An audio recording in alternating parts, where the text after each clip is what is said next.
ಏನಿದು ಸಂಚಾರಿ ಸಾಥಿ ಆಪ್? ಎಲ್ಲ ಸ್ಮಾರ್ಟ್ಫೋನ್ಗಳಲ್ಲಿ ಫ್ರೀ ಇನ್ಸ್ಟಾಲ್ ಆಗಿರಬೇಕು ಅಂತ ಹೇಳಿದ್ರು ಕೇಂದ್ರ ಸಚಿವರು.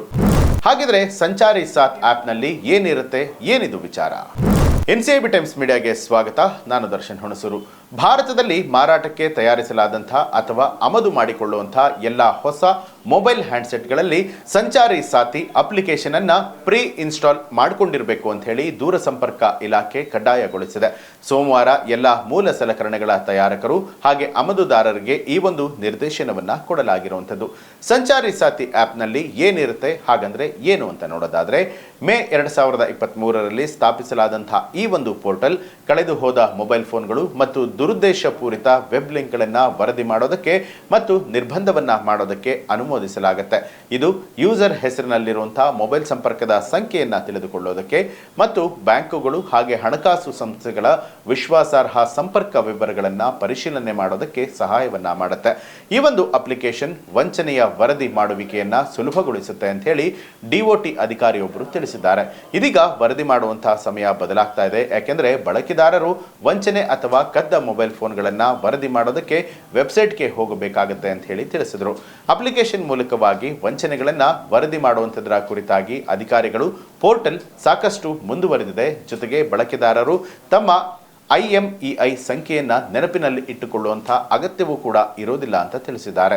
ಸಂಚಾರಿ ಸಾಥಿ ವೆಬ್ಸೈಟ್ ಪ್ರಕಾರವಾಗಿ ಈ ಒಂದು ಉಪಕ್ರಮದ ಅಡಿಯಲ್ಲಿ 42.14 ಲಕ್ಷಕ್ಕೂ ಹೆಚ್ಚು ಮೊಬೈಲ್ಗಳನ್ನು ನಿರ್ಬಂಧಕ್ಕೆ ಒಳಪಡಿಸಲಾಗಿದೆ ಮತ್ತು 26.11 ಲಕ್ಷಕ್ಕೂ ಹೆಚ್ಚು ಕಳೆದು ಹೋದ ಅಥವಾ ಕದ್ದ ಮೊಬೈಲ್ ಹ್ಯಾಂಡ್ಸೆಟ್ಗಳನ್ನು ಪತ್ತೆ ಹಚ್ಚಲಾಗಿದೆ. ತಮ್ಮ ಹೆಸರಿನಲ್ಲಿ ನೋಂದಾಯಿಸಲಾದಂತಹ ಮೊಬೈಲ್ ಸಂಪರ್ಕಗಳ ಕುರಿತಾಗಿ ಮಾಹಿತಿಯನ್ನ ಪಡೆಯುವುದಕ್ಕೆ ಬಯಸುವಂತಹ ವ್ಯಕ್ತಿಗಳಿಂದ 288 ಲಕ್ಷಕ್ಕೂ ಹೆಚ್ಚು ವಿನಂತಿಗಳನ್ನು ಸ್ವೀಕರಿಸಲಾಗಿದೆ. ಇವುಗಳಲ್ಲಿ 254 ಲಕ್ಷಕ್ಕೂ ಹೆಚ್ಚು ವಿನಂತಿಗಳನ್ನು ಪರಿಹರಿಸಲಾಗಿದೆ. ಈ ಒಂದು ಅಪ್ಲಿಕೇಶನ್ 1.14 ಕೋಟಿಗೂ ಹೆಚ್ಚು ನೋಂದಣಿಗಳನ್ನು ಹೊಂದಿದ್ದು, ಗೂಗಲ್ ಪ್ಲೇಸ್ಟೋರ್ನಿಂದ 1 ಕೋಟಿಗೂ ಹೆಚ್ಚು ಡೌನ್ಲೋಡ್ಗಳು, ಜೊತೆಗೆ ಆಪಲ್ ಸ್ಟೋರ್ನಿಂದ 9.5 ಲಕ್ಷಕ್ಕೂ ಹೆಚ್ಚು ಡೌನ್ಲೋಡ್ಗಳನ್ನು ಪಡೆದುಕೊಂಡಿದೆ. ನಾಗರಿಕರನ್ನ ವಂಚನೆಯಿಂದ ರಕ್ಷಣೆ ಮಾಡೋದಕ್ಕೆ ಈ ಒಂದು ಅಪ್ಲಿಕೇಶನ್ ಸಹಾಯವನ್ನ ಮಾಡುತ್ತೆ. ದೇಶದಲ್ಲಿ ಈಗಾಗಲೇ ತಯಾರಿಸಲ್ಪಟ್ಟ ಹಾಗೆ ಮಾರಾಟವಾಗ್ತಾ ಇರುವಂತಹ ಸಾಧನಗಳಿಗೆ ಸಾಫ್ಟ್ವೇರ್ ಅಪ್ಡೇಟ್ಗಳ ಮೂಲಕವಾಗಿ ಸಂಚಾರಿ ಸಾಥಿ ಅಪ್ಲಿಕೇಶನ್ ಅನ್ನ ಬಳಸೋದಕ್ಕೆ ಸರ್ಕಾರ ತಯಾರಕರು ಮತ್ತು ಆಮದುದಾರರಿಗೆ ತಿಳಿಸಿದೆ.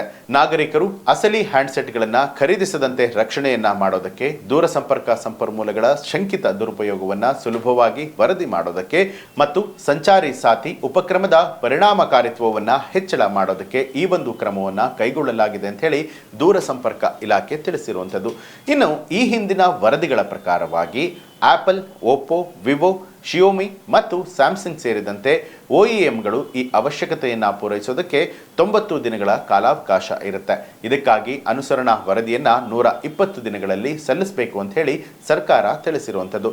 ಈ ಒಂದು ಮಾಹಿತಿಗೆ ಸಂಬಂಧಪಟ್ಟ ಹಾಗೆ ನಿಮ್ಮ ಅನಿಸಿಕೆ ಅಭಿಪ್ರಾಯಗಳನ್ನು ಕಮೆಂಟ್ ಮಾಡಿ. ಹಾಗೆ ನೀವಿನ್ನೂ ಕೂಡ ನಮ್ಮ ಚಾನಲ್ ಅನ್ನ ಸಬ್ಸ್ಕ್ರೈಬ್ ಮಾಡಿಲ್ಲ ಅನ್ನುವಂಥದ್ದಾದ್ರೆ ಈಗಲೇ ಸಬ್ಸ್ಕ್ರೈಬ್ ಮಾಡಿ, ಬೆಲ್ ಐಕಾನ್ ಒತ್ತಿ.